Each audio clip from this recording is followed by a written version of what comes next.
Mew2King and Ally versus Larry and Lurr. Chew. Hey, Larry, Lurr. But, oh man. Right to Smashville, starting right, it off. Yeah. These guys have been playing long enough, they know where they're going. Oh yeah. Smashville? Smashville anyone? Smashville. Smashville. And Mew2King tornadoing right through Ally. Ally new shield, rocking sky tag. Now, the big thing that I noticed from Larry and Chew last time was the micro spacing, if you will, was surreal. Larry is so good at it, it's disgusting. Like, I let Pierce rock before, and I didn't get a chance to bring it up, but honestly, like, when you watch him in a 2v1 situation, he just gets these little windows where he doesn't get, it's insane. Because that's what he has to do. Yeah, exactly. And he just makes it happen. And same story with Chew. That was exactly it, too. He did the same thing. Like, and it's just the awareness, consistently following up on each other's moves every time. You know, you watch Larry go up there to get the down air and choose up throw, like it's unbelievable. But Mew2King with ridiculous pressure and no slouches. Immediately takes stage control, dish out massive damage, and Mew2King with the obvious lack of percent compared to everyone else. Triple digits, and the only one in doubles with the first kill, Mew2King, right then and there. Oh man, the pressure he's put. And you can tell he's been in melee mode right now. He's slicing everyone. Down smash. Allies there don't care. They just wanted to hit him. Don't care. Still got hit percentage. Well, Larry. Nice conversion by Larry, though, really taking charge right there. Oh, and there it was, as we said, the ever-present Mew2King recovering from like a pro. Chew making a very good Larry. job. Yep. Barely escaping. And Holding Mew2King frame traps into two. Yep. Oh, but that's going to be, and Ally nails that grenade timing to make sure he gets that one frame window, get the grenade out, and minimize Chew's opening percent combo. That 09. But Ally closing out on Chew right there. You see Larry trying to take advantage of Ally. Mew2King with a quick light attack cover. Larry with all the bears all day. That Falco foot.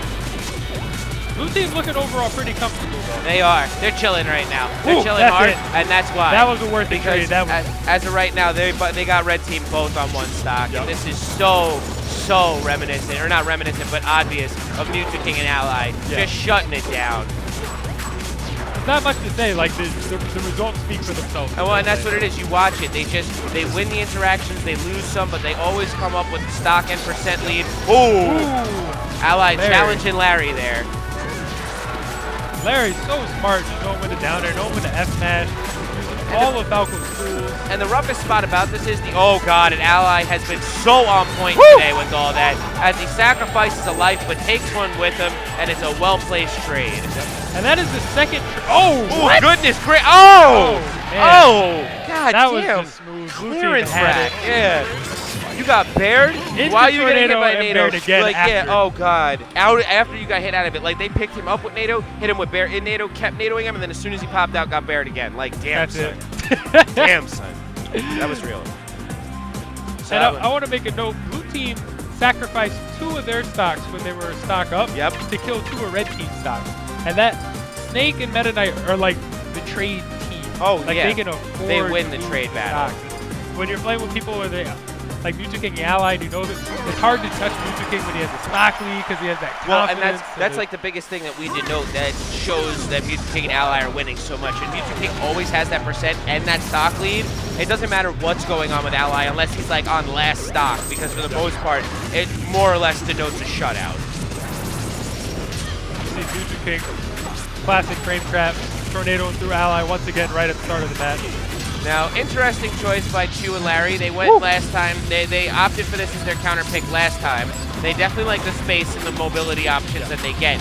But as we know, Mew2King and Ally ever known, all that recognition for the Omni and how devastating it is on this stage.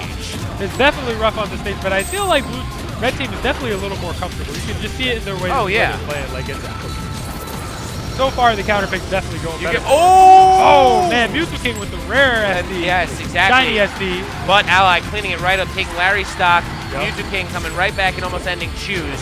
So as of right now, the focus needs to be on Ally, but that's going to be very difficult. Ally going with those good trades. Just that is the mark of a good Snake, knowing when you can afford to trade, do your back airs and trade into grenades. It's not necessarily about yes, exactly. Saying I can afford to take this loss.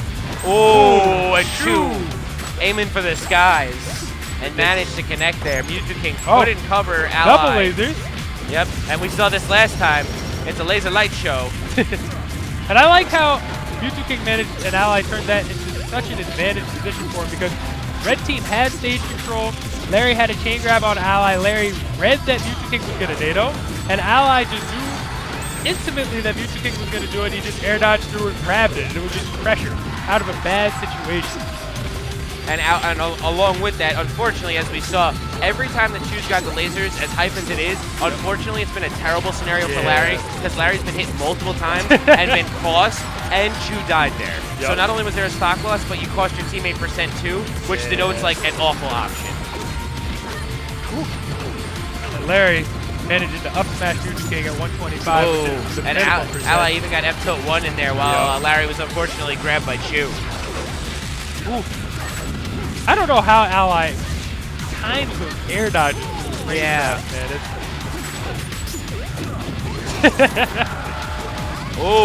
And that was a free punish that Chu made sure to follow up. And is that a double? Oh, double kill by Chu-Dat. And that's a game changer. As we see, Ally probably not very thrilled here because this is a go off stage and die kind of team. Oh, no. Oh, there it is. There it is. And wow, look at that. Unbelievable. This is great. We haven't seen a good old-fashioned laser lock in quite some time. And right now, you talk about shutting down teams. I like Kirby's little walk right there. Oh, yeah. It's like, nah, where are you going? That chest in him right now. Snake looks like he's on a trampoline. Face is like... Oh! Yeah!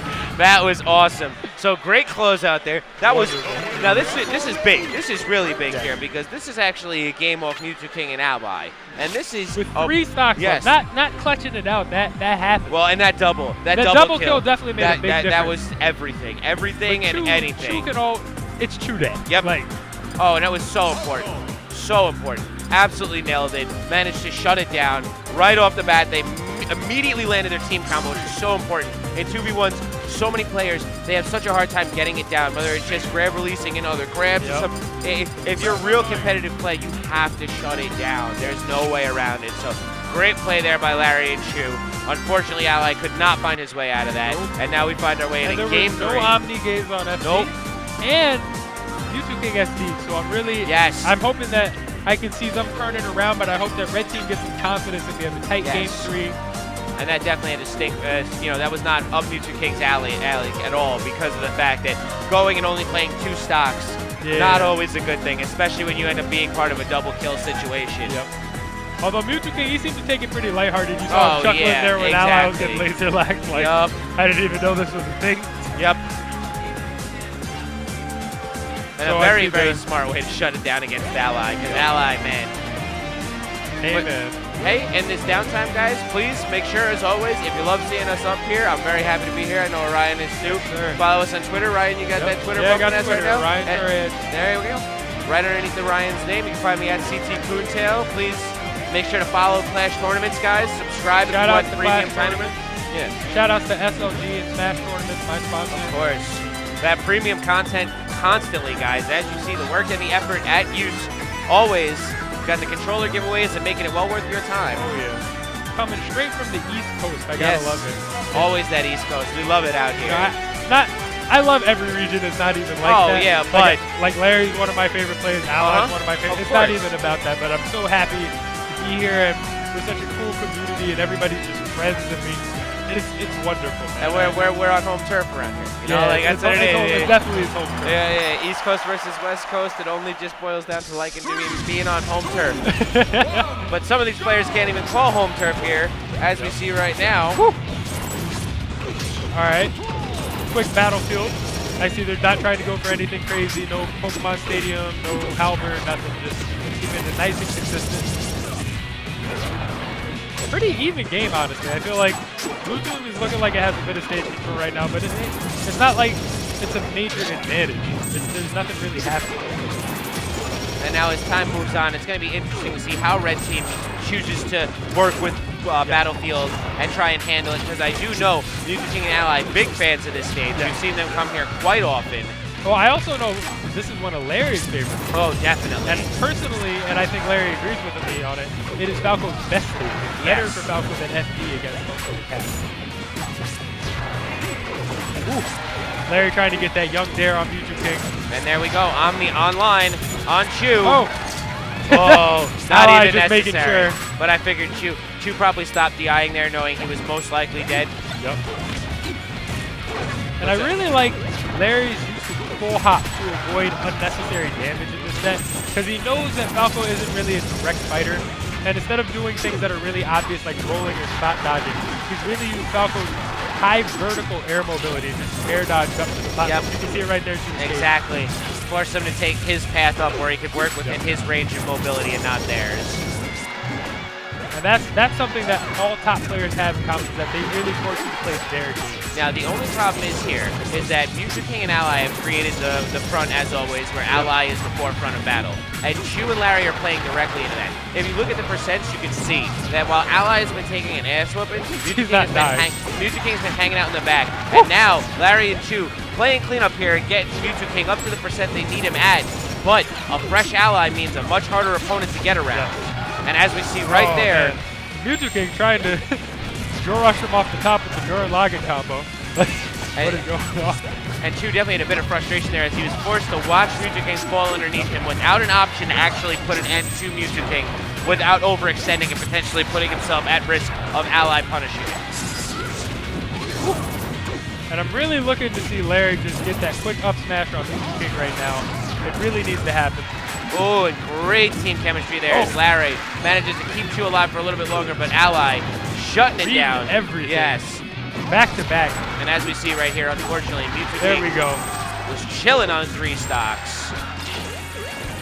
They're trying to find a way to get him out of there. Oh. All right, Larry trying to close down the stock, gets a footstool. Mew2King, Ally is still not landed, finally finding the landing as a clutch NATO from Mew2King manages to get him his ground. Oh! Mew2King's taking the safe route, said you can get back on stage as long as I don't get down there. And as right now, Ally doing the right thing every time too, landing and managing to go directly into up tilt to give himself another opportunity. So both teammates managing to do what they can to get him to land. But Larry really does not want to see Ally anywhere on that ground. And I really like, trying to get that backer off the up throw, but kills anyway.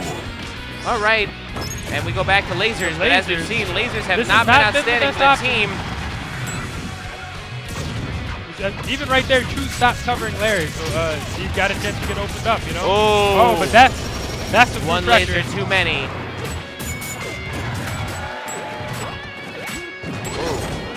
Mew2King choosing the right option there, needed multiple hitboxes and a way to get around both of his opponents. You see Larry once again just resorting to nice, smart full hop, trying to bait something out. And unfortunately, right there, we see the lack of laser symmetry. Yeah, exactly. The team symmetry. They haven't been together as long, and unfortunately, Chew not able to make the most out of those lasers. He's doing a great job, but Larry just not able to find his spacing to take the most advantage of it, and consistently finding himself taking damage. Great job, Chew. Very creative. And this is a big opportunity now. If Ally goes down, this is going to be a problem. Really be it, yeah. But he is only at 108, so there's a lot of time. We know what happens in the 2v1 with this team with the laser lockdown. Oh, managed to hit Chew there, though. That's a hard thing. It is, but they got a good 24 damage. It's not bad. They can still definitely come back right now. Oh, and Chew unfortunately saving Elliot. Mew2King, knowing that Larry's going to really take his time and just closing out the stock there. And this is going to be hard times as Chew finds himself at massive percent. So safe, though. Always so safe. Chew versus Mew2King is so funny. Yes, because it's like the ultimate standoff. Yeah, I know what you're gonna do. I know what you're gonna do. Nothing. Every time, like so safe. Like, nah, never mind. That was a mistake. Nah, never mind. Like, look, nah, never mind. And even Ally's standing here like, shit. Like, what? The Ally's just like, man, I'm at 150. I don't really want to be a part of this. Chew's really good at now, while this may be one of the slower parts of the match, there's a huge opportunity here. Chew can do something, so this isn't just a down but out thing, but unfortunately, gets passed off the grenade, gets caught holding the hot potato when it blew up. You know, I think overall across the board, Larry and Chew did a great job. Did an outstanding job. Falco Kirby is not even close to the same tier as Meta Knight. Not at all. And it's the history of combos. Like, they're a new team. Have they teamed before? I don't think so. No, that's definitely a new team. I mean, they may have teamed once or twice in the past, but I don't think there's any, like, denoted history of them teaming. And they had some technology going on. Oh, yeah. Oh, I yeah. They had some stuff to work on, but they still had stuff down packed. That was good. That was a good run. I'd really like to see them come back, but this time maybe work out something with the lasers a little bit more so that there's, you know, like double laser pressure, one shooting low, one shooting high. Also, just get it on both sides. They had too many lasers interrupting things. Make sure you use the opponent as a meat shield. When their shield goes up, they get hit by both sides by lasers. There were too many times where Larry was in front of Chew, and Chew was in front of the opponent, or rather the other way around. Chew was in front of Larry, Larry was in front of the opponent, and they were just, Chew was just hitting with lasers.